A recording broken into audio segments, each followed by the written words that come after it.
हृदय में, अपने में गुण का भाव, दूसरों में दोष का भाव और उन दोषों का वर्णन करना। चार उपासकों के बीच में ये अहंकार प्रधान साधक का लक्षण है।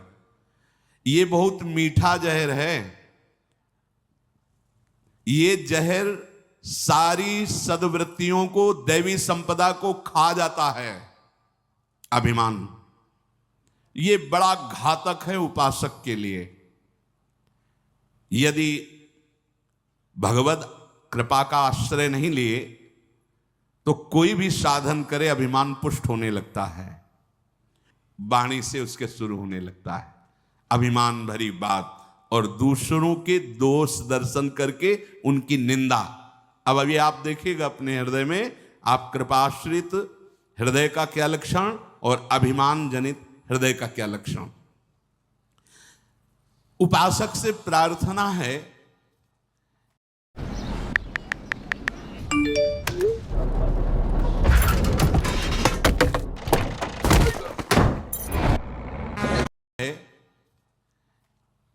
कि ये जो अज्ञान के कारण, मोह के कारण अहंकार है, इसको स्वीकार ना किया जाए।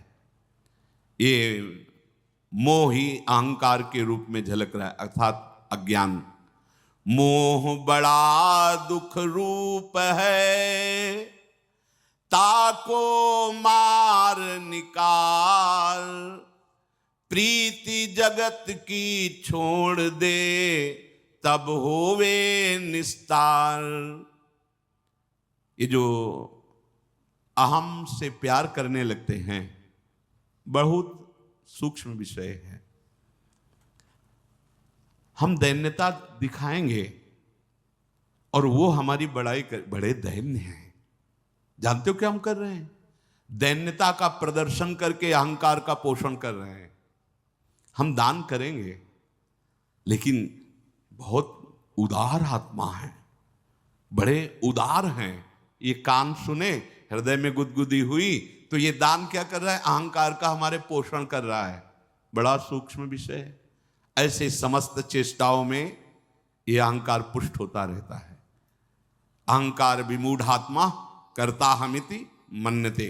मैंने किया है, ये मैंने किया, ये मैं करूंगा, ये मैं करके दिखा दूंगा, ये अहंकार में होता है। ये सबसे बड़ा साधक का जहरीला आश्रय है, अहंकार का आश्रय। बड़ा दुख पैदा करता है, विकारों का मूल है।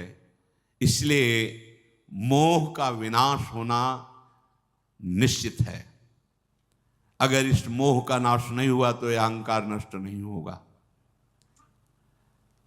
जब हमारी दृष्टि में मोह होता है, हृदय में अहंकार होता है, तो हमारा दर्शन बदल जाता है, विपरीत दर्शन होता है। अधर्म धर्ममिति या मन्यते तमसावृता, सर्वार्थान विपरीताश्च बुद्धि सा पार्थ तामसी। वो ताम माने अंधकार, माने मोह, भाव अहम।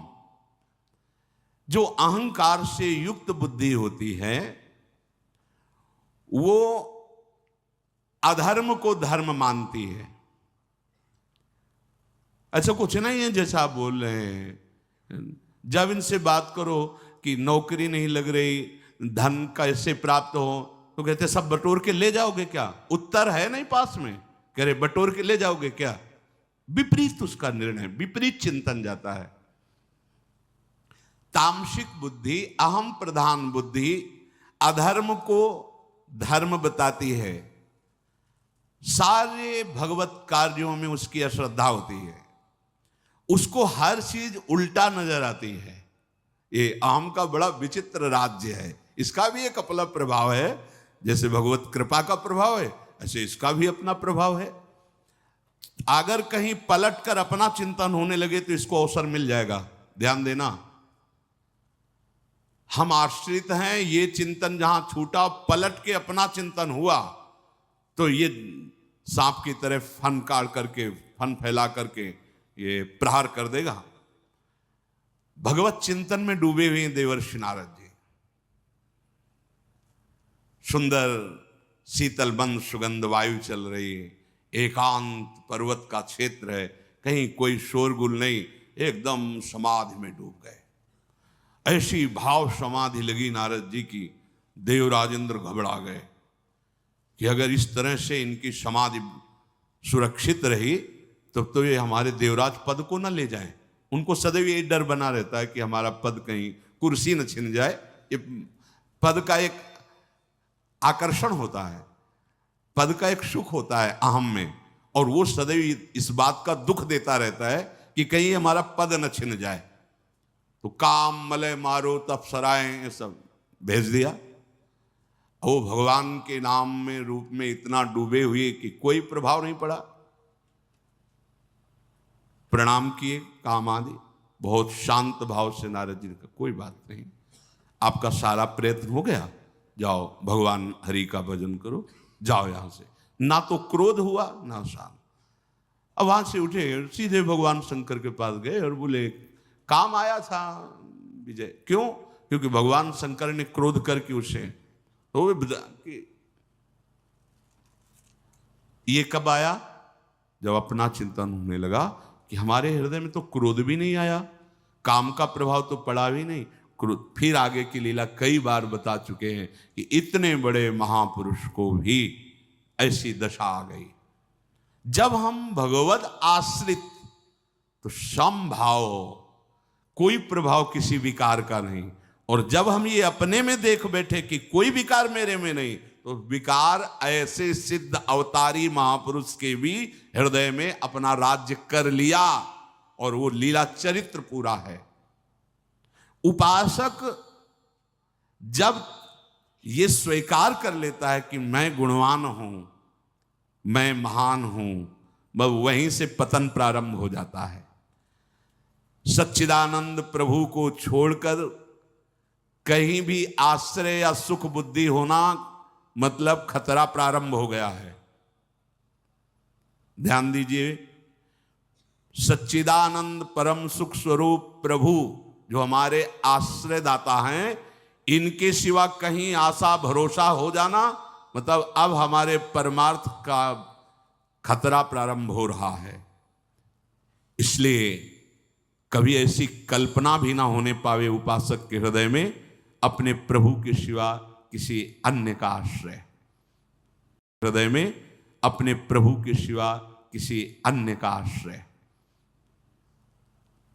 ये जो विपरीत बुद्धि है, इस विपरीत बुद्धि को प्रवेश मत होने दीजिए, और इसको रोकेगा नाम।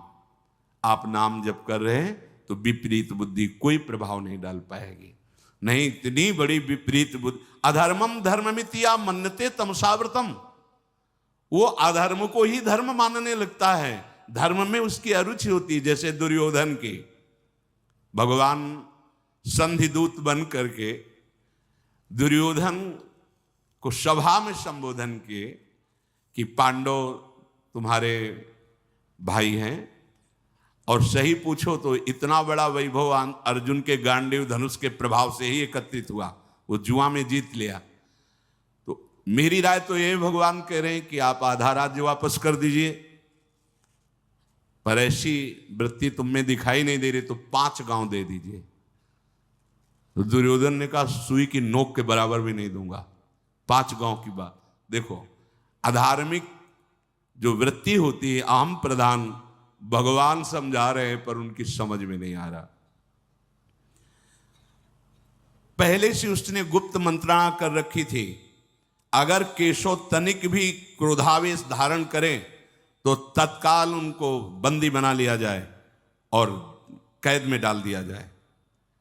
तो भगवान से जब वो बोल रहा था कि सुई की नोक के बराबर भी बिना युद्ध के हम नहीं देंगे, तो भगवान ने कहा इसका मतलब है कि तुम मृत्यु सैया पर शयन करने के लिए तैयार हो रहा है। अब वो समझ गया कि केशव आवेश में आ रहे हैं। भगवान ने देखा कि उसके जो सहयोगी जन हैं वो सावधान हो रहे हैं।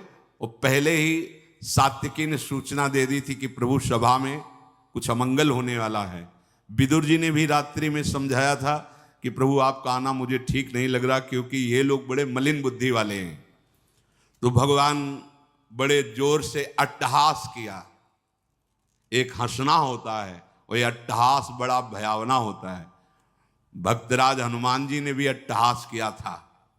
जब पूंछ में आग लगाई गई थी लंका में, तो अट्टहास कर गरजा, कपि बढ़िलाग आकाश, भयंकर अट्टा। ऐसे ही प्रभु श्री कृष्ण ने अट्टहास किया और कहा, ए दुर्योधन, क्या तू मुझे अकेला समझ रहा है? तू मुझे बंदी बना सकता है? देख, बना बंदी मुझे। भगवान का विराट रूप सभा में प्रकाशित हो गया। बड़े बड़े लोकपाल, अश्विनी कुमार, इंद्र, मरुदगण, विश्वदेव, यक्ष, गंधर्व, नाग, राक्षस, सब भगवान के अंगों से प्रकाशित हो रहे हैं। उनके दोनों भुजाओं में, एक में भगवान बलराम जी हल मूसल धारण किए हुए, एक तरफ गांडीव धनुष धारण किए हुए अर्जुन, दाहिनी भुजा में अर्जुन और बाएं भुजा में हलधर बलराम जी। देखा शंख चक्र गदा शक्ति सारंग हल नंदक नामक खड्ग, ये सब मूर्तिमान भगवत पार्षद जो अस्त्र हैं,